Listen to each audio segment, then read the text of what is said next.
Good morning! At holiday na naman nga ating Sunday nga ay day off dito ng mga kunyang or ng katulong sa Hong Kong.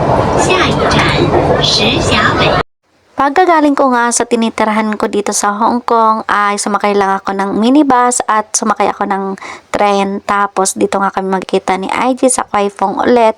Tapos ayun nga, sa dami-dami nga ng bag niya na branded ay eto nga nagtyaga siya dyan sa plastic. Umili nga muna siya dyan ng fruits. Tapos dito na kami tumuloy sa tinatambayan namin sa Kwai Fong, sa tinatambayan ng kaibigan. At eto nga yun dito sa Hong Kong, nag-holiday ang mga kunyang. At pinaglutuan nga dito ng mga kaibigan nila ng pagkain, ng lunch. Tapos ayan, kaming dalawa na lang yung kumain kasi kami ang huling dumating. Bali, hindi rin naman kami magtatagal dito. Ay, kain nga lang kami. Diba? Makapalang mukha. Charis.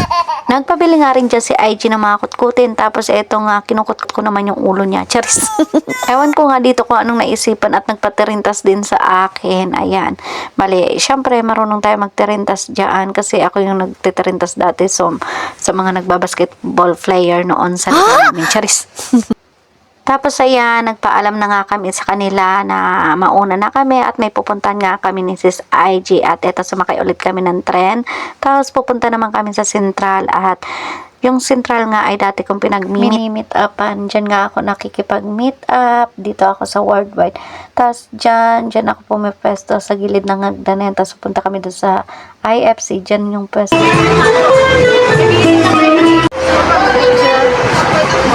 Ayan ang Central Hong Kong. Diyan ako nakikipag-meet up dati.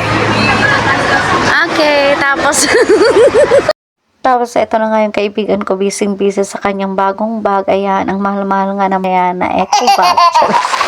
At ayan naman yung IFC. Ayan, tumambay na rin kami dyan dati. At ito naman yung loob ng IFC.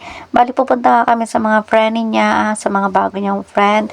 At makikipag-up kami. Umikot nga kami dito. Ito na nga yung mga shala na nabilihan ng Zara. Yan, Rolex. Diba? Akala mo naman, talagang may mga pera kami. Nakapasok kami sa lugar na ito. Tapos itong kaibigan ko, pag ganyan po ang tawa niya ay may mga binabalak na naman po siyang kalokohan.